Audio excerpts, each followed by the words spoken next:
Anybody, episode 681 of the podcast, it is Assuming America, the Outdoor Sports Podcast presented by Betfred Sportsbook. It is Tuesday, March 14th, 2023. People, I hope everybody's doing well.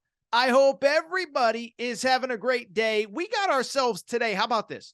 A little bit of a fast-paced, quicker bonus episode of the Aaron Torres Sports Podcast, okay? We're not going to talk very much brackets today. We're not going to talk brackets at all. Monday, we did the bracket breakdown, kind of gave you my quick thoughts on all of the major bracket news and notes. Wednesday, I will make my official picks. Today is a quick, fast-paced show about the other odds and ends in college hoops. We will start coaching carousel. How about this? Chris Beard, he is officially back in the SEC. 3 months after getting arrested, 2 weeks after getting fired at Texas, he is back. He is in the SEC at Ole Miss. We talk about that.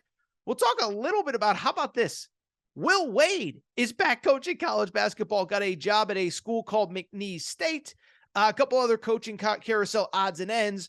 And then we're also going to talk about one other piece in college hoops that needs to be discussed.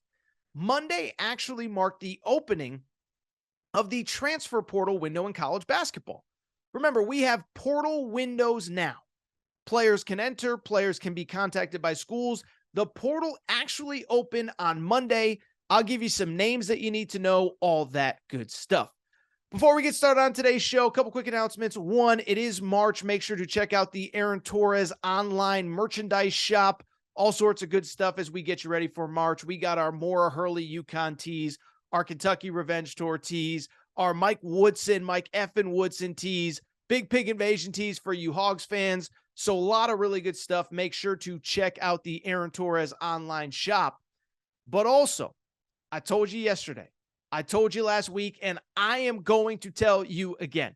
If you have not yet signed up for the Aaron Torres Pod Bracket Challenge, brought to you by Bracket Fanatics, third year in a row, what are you doing? Stop what you're doing. Pause this show. Click the link in the show description and sign up for Bracket Fanatics now. Listen, by now you know the story. Bracket Fanatics, this is the third March Madness in a row that we've been working with them. We also did an NFL Pick'em Challenge, but they are a great sponsor. They have been great to us through the years, and they are again representing our Aaron Torres Pod Bracket Challenge. All you got to do, go to bracketfanatics.com. Click the tab, join bracket, and the bracket is named Aaron, A-A-R-O-N. Go ahead and sign up for there. You're ready to go. You make your picks, and you are automatically entered. How about this? To win $1,000 in cash prizes. That is right. We have a $1,000 prize pool courtesy of Bracket Fanatics. Here's the best part. It is 100% free to enter. Bracketfanatics.com, join bracket named Aaron, A-A-R-O-N. And here's the cool part.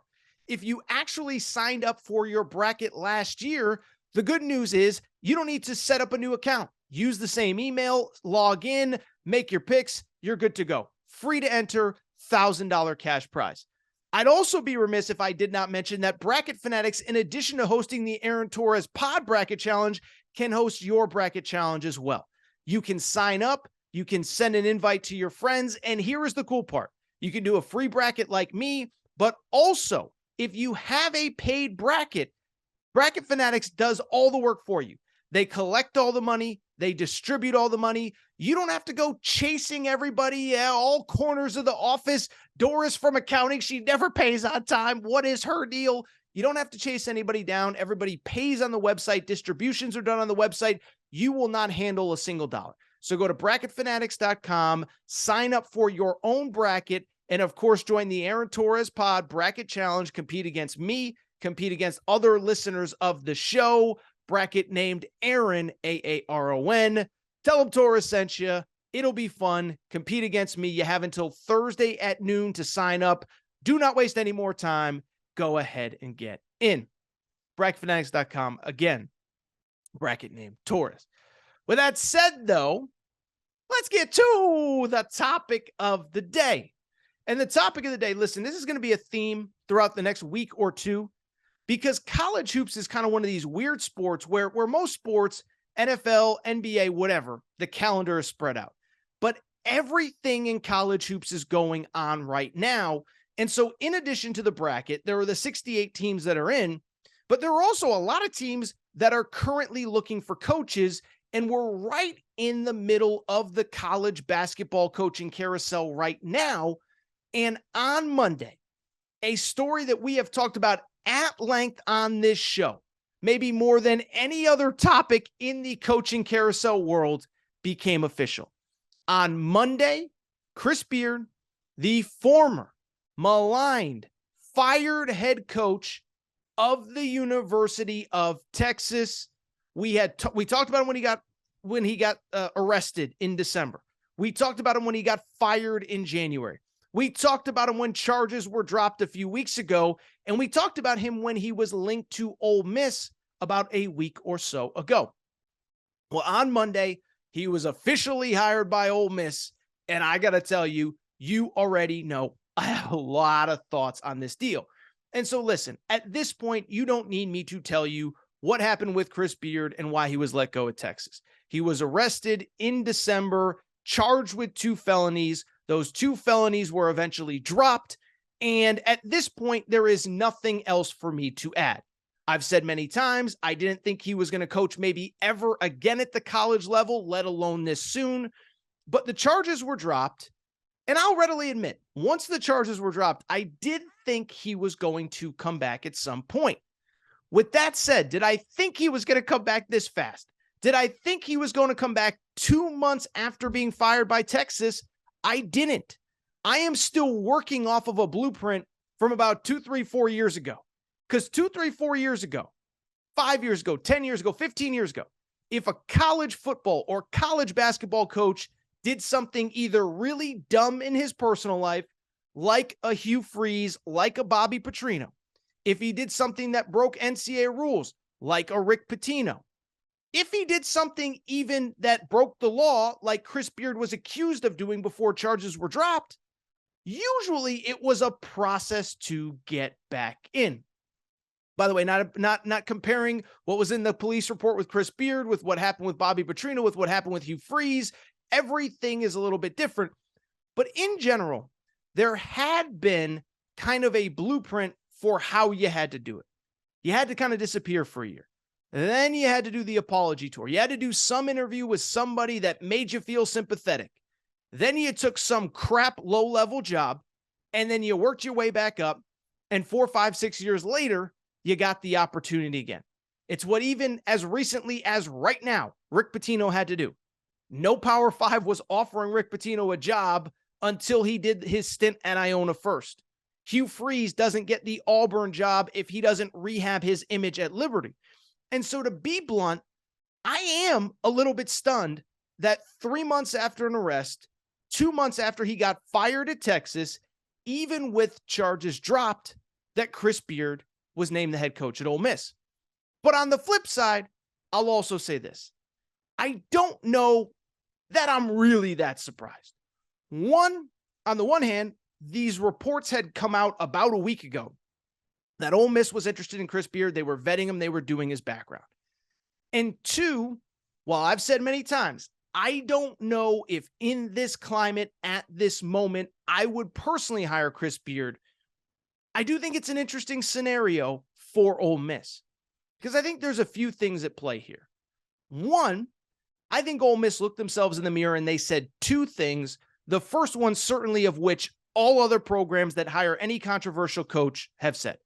The first thing I think Ole Miss said when they thought about the possibility of hiring Chris Beard is, 1, if we don't hire him, somebody else will, right? We talked about it a little bit with Rick Pitino last week. We talked about with Rick Pitino with St. John's. I believe in my sourcing and my understanding on Rick Pitino is that up until about 2 weeks ago, I don't think St. John's was interested. And then it kind of hit him over the forehead like a frying pan. It was kind of like, if we don't hire him, somebody else, possibly our Big East rival, will. And I think Ole Miss kind of came to that realization as well. If we don't hire him, somebody else will. But beyond that, it is kind of interesting how this all worked out for Ole Miss, right? Because why it is so interesting is because of one simple thing. We can I don't even want to say put aside. We can acknowledge what Chris Beard was accused of doing, what Chris Beard was charged with, and those charges ultimately were dropped. but what was also in the police report with Chris Beard. We can acknowledge that there was some not good stuff in that police report, even if charges were dropped. What we can also not deny is that if you put it aside and you acknowledge charges are dropped, and if you acknowledge that charges are dropped, somebody is going to hire him, and that ultimately at some point he was going to get a second chance. He's also a really good basketball coach. Like, prior to all of this happening, prior to December 11th or whatever the day of the arrest was, I think we all universally agreed, right? Like, Chris Beard's probably one of the 10 best coaches in college basketball. Starts at the JUCO level, starts as an assistant under Bobby Knight, goes to D2 schools and has success, goes to Little Rock, gets to the NCAA tournament in year one, beats Purdue, then gets to Texas Tech. By year two, has them in the Elite Eight. By year three, has them playing in a national championship game, goes to Texas, and this year has a team that is clearly good enough to win a national championship. And so we talked about this when the Ole Miss stuff kind of came up. The bottom line is that while what Chris Beard was accused of doing, charges dropped, we get it. It's not good. What we also can't deny is that he is probably, again, outside of Rick Pitino, the best coach that was available. And what is so interesting is Ole Miss had to kind of look themselves in the mirror and say this. Yes, Ole Miss basically had two decisions. Let me put it like this. Ole Miss, they could have gone the safe, boring route. They could have found the mid-major coach that had success in this NCAA tournament and said, screw it, let's hire that guy and see how it goes. They could have hired a mid-major guy. They could have hired somebody from another power conference, whatever.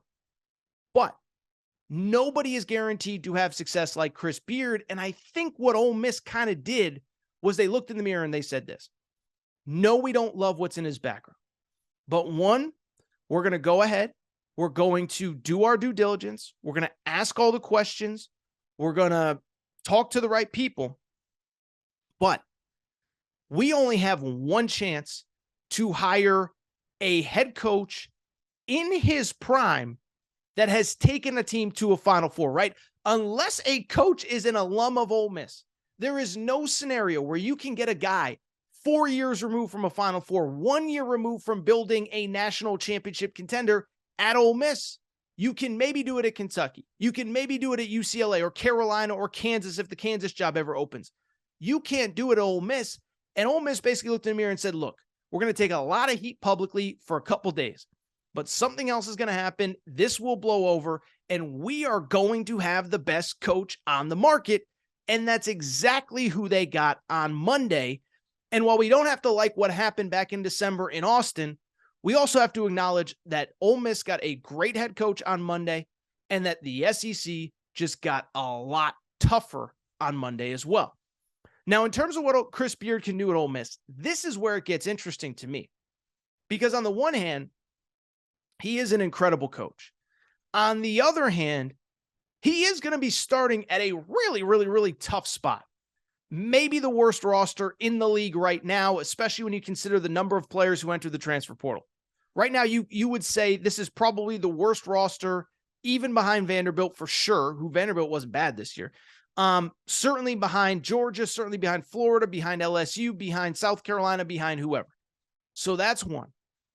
Two, he's going to have to at least start with players the caliber that he would have never even considered at Texas. I found it interesting. On Monday, after that, it was announced that he was going to be the head coach, two players that had been committed to the previous coaching staff committed to Chris Beard, okay? And I bring it up only to say this. It's that neither player was ranked in the top 75 nationally of the high school class of 2023, excuse me. They're the kinds of players that Chris Beard would not have recruited at Texas. And they're the kinds of players that I don't know if you can win right away with in the SEC. So I commend him for keeping those scholarships and honoring those scholarships. And I think part of it is he just needs players on his roster. 3 Ole Miss players entered the portal once the season ended last week, or at least announced intentions to enter the portal. But 2, he's bringing in players that he would never even consider at Texas. But what's interesting to me is what happens next. He is going to, and I think this is important now, Chris Beard is going to get a jump start on everybody else that is still coaching when it comes to the portal. Again, we'll talk about it in a second. The portal opened on Monday, okay? Think about all the coaches that are still coaching right now that are really good. Eric Musselman loves the portal. He's still coaching. Nate Oates loves the portal. He's still coaching. John Calipari, whoever, Bill Self, Andy Enfield at USC, Tommy Lloyd at Arizona, whoever you think of as the great portal recruiters, they're still preparing for games. Chris Beard doesn't have to worry about that. Chris Beard can jump in the portal, call whoever, get on the phone with them, talk to them as much as he wants, have them visit campus, and he can get rolling right away. It wouldn't surprise me if he had 2, 3, 4 commitments in the portal before some of these schools that he's competing against even finish their season in a week or two. At the same time, what will be interesting to monitor also is something that we've talked about quite a bit on this show, which is how does recruiting go? Because I think it's one thing when you're at the top of your game at an elite school like Texas that offers everything, going to the SEC, we assume they have a great NIL program.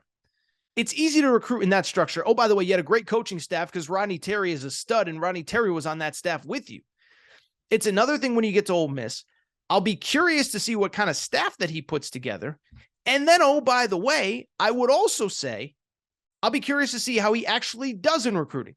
Because on the one hand, yes, I can see him getting kids to commit. On the other, and we've discussed this the last 2 or 3 months, it is going to be very interesting to see how parents, specifically mothers, handle having Chris Beard in their homes, or if they allow Chris Beard in their homes at all. We've talked about it a lot. But what is the sales pitch in college basketball, in recruiting? Sure, in 2023, some of it is NIL and playing time and opportunity and university. But a lot of it is, I'm going to be a father figure to your son. You can trust me with him. We're going to turn him from a boy to a man. And as I've said many times, there's a lot of moms that are going to say, I don't want him turning out anything like you because I've read that. So Chris Beard has had time to think about it. He's had time to kind of sit things out. And I'm sure he's come up with all the answers to these types of questions that he'll get in recruiting. Still, it'll be interesting to follow, but I also can't deny that, as I said a minute ago, the SEC just got much tougher today on Monday. And I'll be curious to see what he can do at a school like Ole Miss. First of all, I'll be curious. As of right now, I have not seen a contract structure. So I'll be curious if he's really kind of bound to Ole Miss for the next few years. I assume if Ole Miss is taking a chance on him, they did not give him a contract in which he can get out of it in a year or two and go to a quote-unquote better job. My guess is he's going to be there 4 or 5 years, and I'll be curious to see what kind of program he can build and what kind of program he can build specifically at a school that has basically zero basketball history. I think, what is it, 1 Sweet 16, 0 Elite 8, 0 Final Fours, and do it in the current SEC. Because the current SEC is filled with John Calipari, Nate Oates, Eric Musselman, Rick Barnes, Bruce Pearl. Dennis Gates is coming up. He ain't going nowhere. Just signed a huge extension. Chris Jans had a great first year at Mississippi State. Every single year, this conference gets better and better and better. And I'll be curious to see what Chris Beard can do there. What is I guess the interesting thing that I'm asking, that I'm thinking to myself, what is the ceiling for Ole Miss basketball? Because I don't know. I know what it has been in my life, but they've never had a coach the caliber of Chris Beard in my life. You know what it kind of reminds me of? It kind of reminds me of Auburn before Bruce Pearl got there. Now it's easy to forget. Now Bruce Pearl's been there 8, 9 years. Auburn was just one of the most nondescript, uninteresting, didn't matter programs in college basketball. Then Bruce Pearl got there. It's one of the toughest places in the country to play. It's a perennial NCAA tournament team. We saw them win an SEC regular season last year, SEC tournament success before, Final Fours. Is that something that Chris Beard can do at Ole Miss? I'm not willing to discount it. I'm not willing to say that it can't happen. I'm just curious to see how it goes down. So again, we can put us, I'm not saying we should, but at some point we have to acknowledge that whether we like it or not, whether we believe Chris Beard should be back in coaching or not, he is back. And I think he's going to make Ole Miss a contender very quick. Speaking of very quick, let's go to a couple other news and notes from the college basketball coaching carousel world. One, I think this is the first time we've ever talked McNeese State on this show. That is because on Saturday, McNeese State in Lake Charles, Louisiana. I was actually in Lake Charles last year. I went to the Final Four in New Orleans, drove around, met a friend in Lake Charles. We had a great time.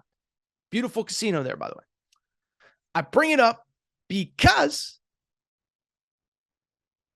you know who's coaching in Lake Charles now? You know who's coaching at McNeese State that is in Lake Charles? Your boy, Will Wade. That's right. Huge ass offer. Excuse my language. That was his words, not mine. Will Wade. Will Wade, who got fired from LSU a year ago, was hired at McNeese State. And I'll tell you, this one is a stunner as well. And I'm not going to compare it to Chris Beard. Chris Beard had a legal situation. Will Wade is an NCAA thing. But what's interesting about the Will Wade stuff is that Will Wade is still in the middle of an ongoing NCAA investigation. And so in years past, most coaches that were in the middle of an investigation, they were unhireable. Because what if you hire them and the NCAA gives you a show cause? What if you hire him and the NCAA says that guy's not allowed to coach college basketball? By the way, I don't know what the policy is. What if the NCAA suspends Will Wade for a year? Like, is he not allowed to coach at McNeese State? I don't know. And so that's what's interesting. And I even go back to this time last year. If you remember, Sean Miller was out of coaching. Sean Miller was caught up in the FBI stuff. Sean Miller was caught on wiretap. But he said on this show, he said, Aaron, I've been told by everybody that matters, I might get a suspension. I might get a few games. I'm not getting a show cause. I'm going to be able to coach. And Xavier believed that. Other schools that interviewed him believed that. And Xavier was the one that gave him an opportunity. As of right now, I have heard nothing that makes me indicate that Will Wade has gotten that phone call, that he isn't getting in trouble, that he isn't getting suspended. So the fact that McNeese State hired him is kind of stunning. With that said, though, I'll say this for Will Wade. One, he's like a legitimately good coach. Like, we can argue about the recruiting and whatever and blah, blah, blah, blah, blah, and this and that. Here's what you need to know about Will Wade. Before he even got to LSU, took VCU to back-to-back NCAA tournaments. After he got to LSU, year 2, wins the SEC. And I know, oh my God, what did he do in recruiting? Blah, blah, blah, blah, blah. Even if you are frankly breaking rules to get players on campus, you still got to get them to perform on campus, and he did. If there had been no COVID, he would have gone to 4 straight NCAA tournaments, including last year. And I'll say this about last year's team. You go back to last year's team. It wasn't a team where you would say, oh, he just clearly cheated to get all those guys. Their best player was a kid named Tari Eason, who was a transfer from Cincinnati who had averaged 6 points the year before. Will Wade turned him into a pro in 1 year. There were other guys on that roster, other guys that performed. And I think Will Wade's going to do really good at McNeese State. McNeese State, for people who do not know, they are a program that is currently, I'm trying to see right here. I don't want to say I don't know anything about them, but you know, I'm trying to learn on the fly here like everybody else. They're in the Southland Conference. They are, they only have in their entire history 2 NCAA tournament appearances. And that was what was kind of interesting. Was the AD said, there's no reason that we can't compete at the highest levels in our level of college basketball. Yet despite that, they are coming off back-to-back 11-win seasons, 11-22 2 years ago, 11-23 this year, 8th in the Southland. Remember, the Southland is the conference that produced Texas A&M Corpus Christi, who's playing in a 16-seed game. So I just bring it up to say, I'm curious to see what Will Wade can do there, and I'm curious to see how he can recruit. It's interesting. I saw a funny tweet the other day that basically said that Will Wade has more recruits lined up than the U.S. Army right now in terms of players that are ready to come play for him at McNeese State. I'll be curious to see what happens. I'll be curious to see who he gets, and I'll be curious to see if he can build that program into a contender, because he's another one. If he builds McNeese State back into a power, Will Wade's a young dude. Will Wade's in his late 30s, early 40s. Will Wade is right now, as I record this whole situation, as I record this show, Will Wade is 40 years old. He'll be 41 in November. And I just bring it up to say, he makes an NCAA tournament or 2 at McNeese State. He doesn't get a 10-year show cause. He's going to have an opportunity at a high major level again soon. One other coaching note. One other coaching note before we do get out of here. Did you see what happened at Georgia Tech? So Georgia Tech decided to hire, actually, a friend of the Aaron Torres pod, Damon Stoudemire. If you remember, during COVID, I had a lot of free time on my hands. I couldn't go anywhere for about 4 months. And so I just got everybody on the phone. And in April of 2020, I got Damon Stoudemire, former NBA player. He was the head coach at Pacific at the time, on this podcast. If you missed it, I actually encourage you, go back and listen if you can. It was a great interview. It was fun. He talked about his career. He talked about coaching. He talked about playing. He talked about playing against Kobe, playing for the Blazers, all that good stuff. Well, he was at a school called Pacific, same conference as Gonzaga. Everybody that's not Gonzaga in that conference, by the way, has no chance, especially now that BYU is gone. St. Mary's has built something, but even St. Mary's, they're not the same level year in and year out as Gonzaga. Well, Damon Stoudemire won 20 games in the 2020 season, and he just kind of, I think, hit a wall. I think he said, I can't do better than that in this conference, in this league, at this school. And so he went to the NBA. Well, after 2 years in the NBA with the Boston Celtics, he was named the Georgia Tech head coach on Monday. And I want to say this. I think he's going to be really good at Georgia Tech, because what I want to make clear, this is not a guy that is just another NBA guy looking for an opportunity to coach college basketball. Okay. This is a guy that was a college assistant at Arizona and Memphis. This is a guy that was a college head coach at Pacific. He knows the landscape, and I think he's going to do really well. Georgia Tech is an interesting job. It's a tough job academically, but we know there's a lot of players in Atlanta. Now, the key is going to be hiring the right staff, but I look at him. I look at the NBA background, the college background, the recruiting background, the development background. And I look at the ACC right now, where there's like 3 sort of good-ish teams. I see no reason that Damon Stoudemire can't win and have success. Congrats to friend of the Aaron Torres pod, Damon Stoudemire, on getting this head coaching job. All right, so what I want to do, I want to take a quick break, come back, and as I said, the transfer portal has opened. We're going to go ahead and just look at some early news and notes from the transfer portal. There's about 4 or 5 impact guys that have entered. We'll discuss them, where they could end up. Kenny Payne in Louisville quietly making moves. Transfer portal, first look, that's coming up next. Get back to the show in a minute, but before we do, I want to welcome back our presenting sponsor, Betfred Sportsbook and the Betfred Sportsbook app.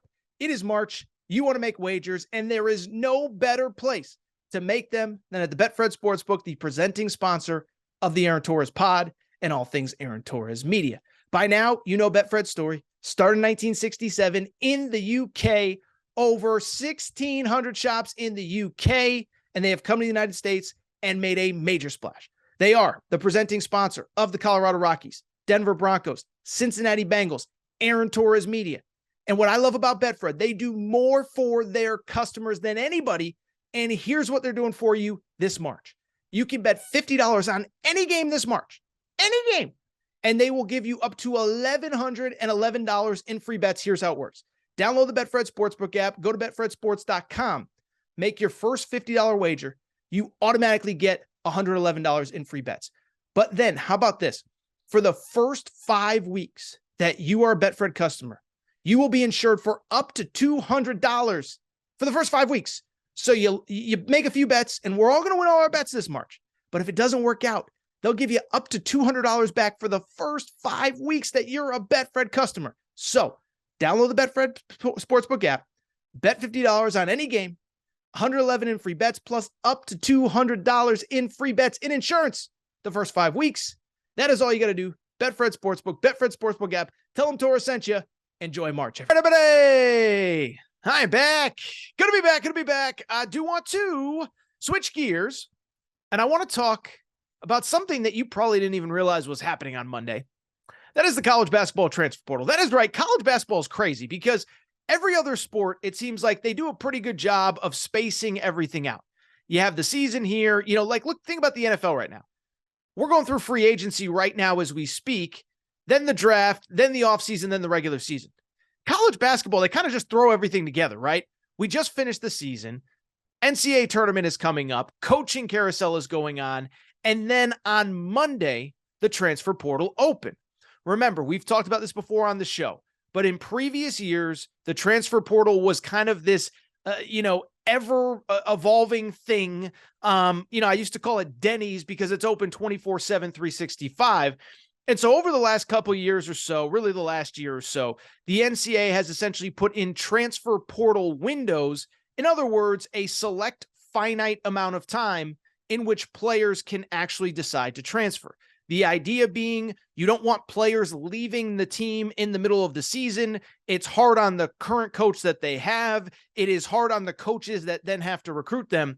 So the NCAA has put in these windows. College basketball's actually opened on Monday.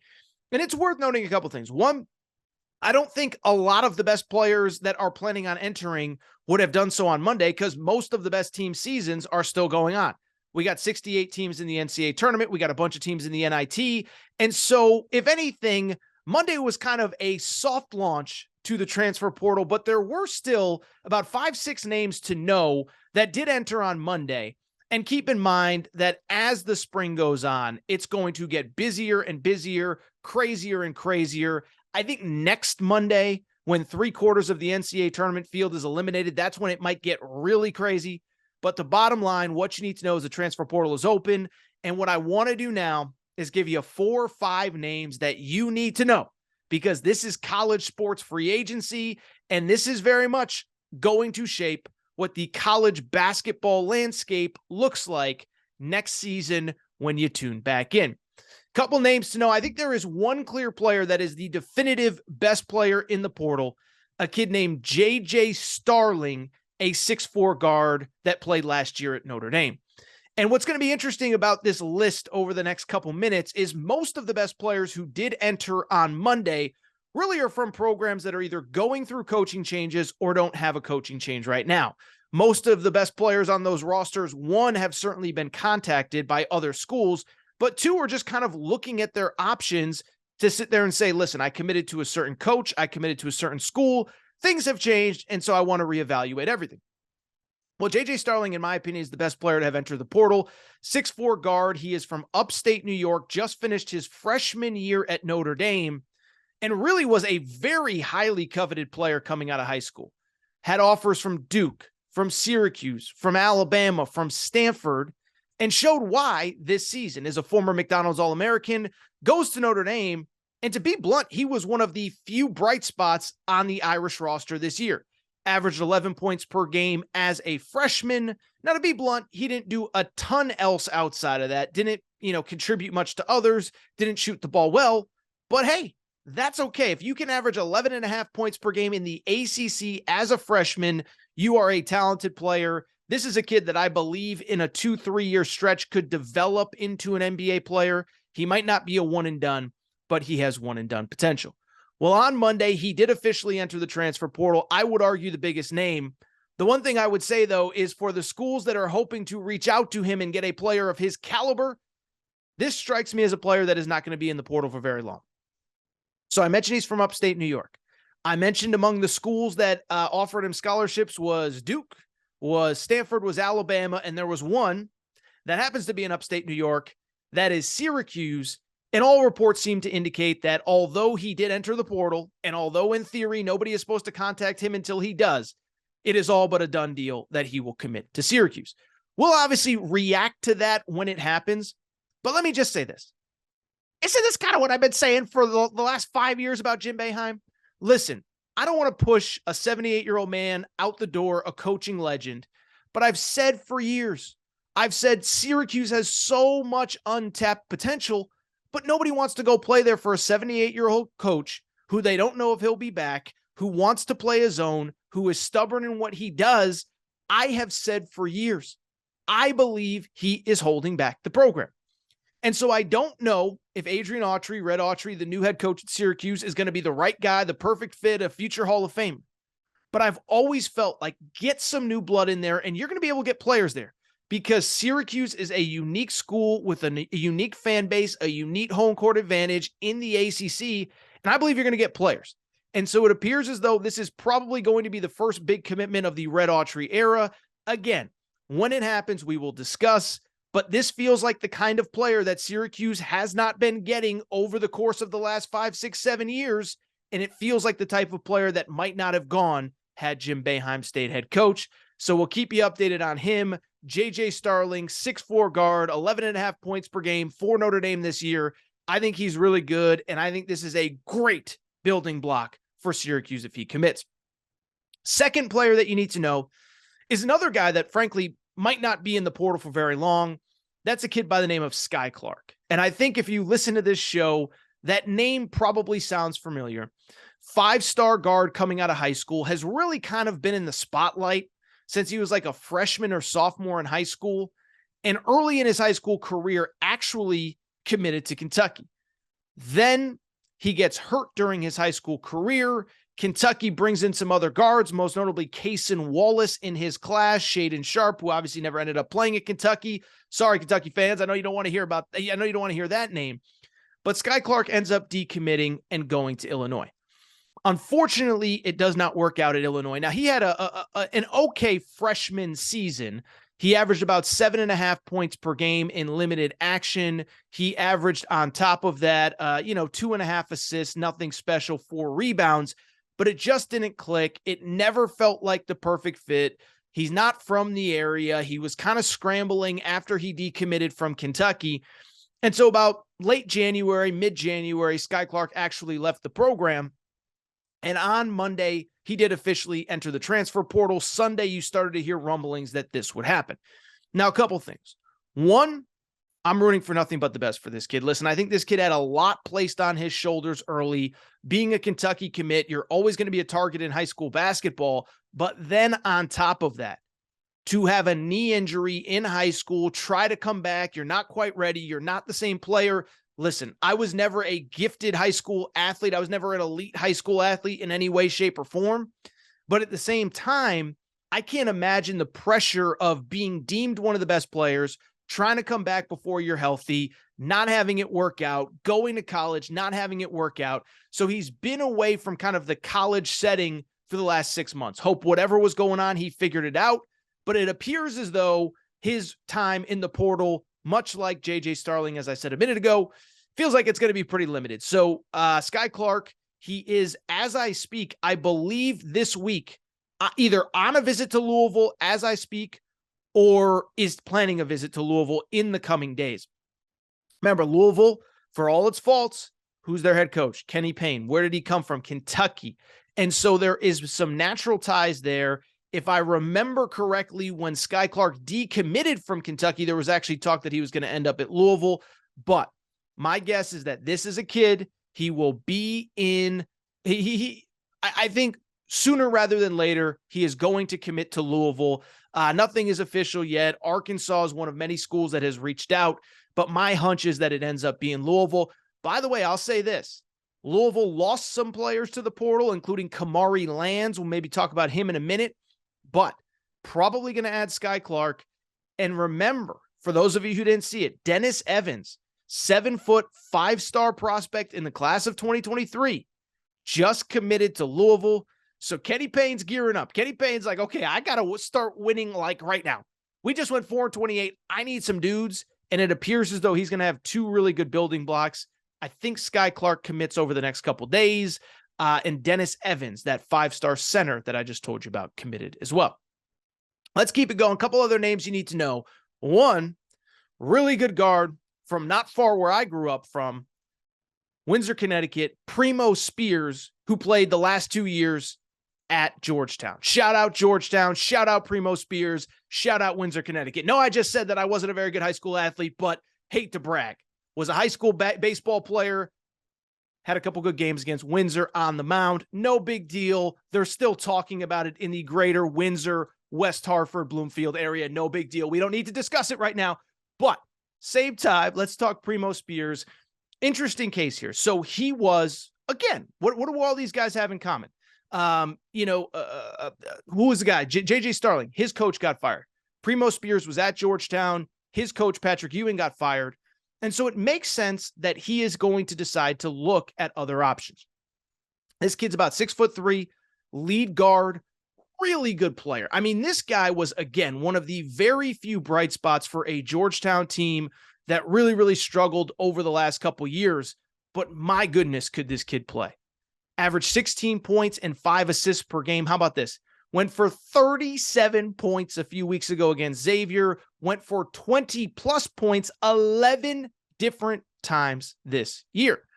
And so I bring it up to say this kid is an absolute hooper, 6'3". Really, he's kind of one of these guys. He needs the ball in his hands, so it's got to be the right fit. But I think he is going to be really good, and he's the kind of kid that can go and play anywhere. Don't know where he's going to end up. And this one is one. I know we talked about Sky Clark. We kind of know probably where he's going to go. Same with J.J. Starling. Well, Primo Spears is one. I actually think this is one that is going to go for a while. He told Joe Tipton from On3 that the plan is to test the NBA draft waters. He plans on coming back to college, but if you're testing the NBA draft waters, it could be until the middle of May, till the end of May, before he makes a college decision. So keep that one in your back pocket. Primo Spears, really talented player, and it'll be interesting, right? Because sometimes, on the one hand, you want to commit early. You want to get your spot early if you're certain guys. On the other hand, sometimes for a kid like this, it's good to wait, see who needs a guy, see who needs a player, see what kind of offers are out there. Oh, by the way, in the NIL world, you get to late May, early June, and somebody needs a lead guard of your caliber. Just a hunch, but I think that NIL money, and I use it loosely because they're basically just paying kids here, but right, but that NIL money is going to come in handy, and you're going to be able to create a pseudo bidding war, if you will. Regardless, Primo Spears in the portal. Another name in the portal from another school that has a new head coach now, Jamin Brakefield from Ole Miss. And this one will be interesting, right? Does Chris Beard, is he able to retain this kid? Jamin Brakefield was Ole Miss's second leading scorer this past season behind Matthew Morrell. Really good player, 6'8" wing. He's a lefty. He actually started his career at Duke, played at Duke during that 2020-2021 pandemic season. From Mississippi, decides to transfer to Ole Miss and is one of the few bright spots there. He entered the portal. I don't know if he's officially put his name in yet, but he announced that he was going to pursue other options. We'll see if Chris Beard can retain him. This is the kind of guy, I think, if Chris Beard can, then that's a heck of a player to build around. If he can't, he will be in heavy pursuit. Former top 50 recruit, 11.5 points per game in the SEC. One of the few guys that really had things going at Ole Miss. And another player. Let's kind of wrap on a few other players. For Fardaws Aimaq is a guy that many of you know. Aimaq, I don't know, I said Aimaq like it's a mock draft, but Fardaws Aimaq is another player to know. A lot of people, another name that you probably remember. 6'11". 2 seasons ago, he played at Utah Valley. 2 seasons ago, he was the second leading rebounder in all of college basketball behind only Oscar Tshiebwe. Last year, he decides to leave Utah Valley. He decides to transfer and really kind of hears from everybody. He heard from Gonzaga. He heard from Texas. He heard from Kentucky. He heard from, I believe, Arkansas. He ends up committing to Texas Tech. Well, gets to Texas Tech, ultimately ends up hurting his foot, does not play a ton. But I'll say this, I thought when he was on the court for Texas Tech, he actually played pretty well. A couple really big games, 19-10 against Oklahoma, 19 points against TCU, 13 points against Kansas. So this kid proved he can play at the high major level. We'll be curious to see what he decides to do. He hit the portal, obviously, after Texas Tech lost in the Big 12 tournament. When Mark Adams, it was announced, was not coming back. He resigned, got fired, whatever. But this was a kid that got plenty of interest last year, and I suspect he'll get plenty of interest as well. Kind of in the same vein, big guy, Big 12. Eddie Lampkin, interesting story. Had a great NCAA tournament game last year against Arizona, 20-14. Arizona had no answer for him. Came back this year, did not really work out. Left the program under weird circumstances last week. Accused Jamie Dixon of some things that don't appear to have been substantiated by anybody, but he is in the portal as well. Those are some of the early names to know in the transfer portal. Again, J.J. Starling is one. Fardaws Aimaq is one. I could go on and on, but that's kind of the point. J.J. Starling's one to know. I think he ends up at Notre Dame. Sky Clark probably ends up at Louisville. Primo Spears is one of the others to know as well. All right, I think that's it for this episode of the Aaron Torres Sports Podcast. Told you it was going to be a quick one. Told you it was going to be a fun one. But with that said, it is time for me to get out of here. If you're not subscribed to the Aaron Torres Sports Podcast, please make sure to do so. Apple, Spotify, Amazon Music, Google Music, wherever you listen to podcasts, make sure that you are subscribed. Also, make sure to rate and review the show. Go ahead, give us a quick 5 stars. Let us know what you like, what you don't like, all that good stuff. Make sure you're following on social media at Aaron_Torres on Twitter, at Aaron Torres Pod on Instagram, Aaron Torres Podcast Questions at gmail.com, Aaron Torres Podcast Questions at gmail.com. That is all for today's show. Quick show. We will be back on Wednesday. As I said, I will make my official NCAA tournament picks. That is right. You're not going to want to miss that one, but make sure you're subscribed, rate, review, all that good stuff. But it is time for me to get out of here. So with that said, shout out to Torque. Shout out to Rachel, who hates my voice. Shout out to JJ Redick, you F-head, unblock me, bro. I'll be back Wednesday. Official NCAA tournament picks here on the Aaron Torres Pod.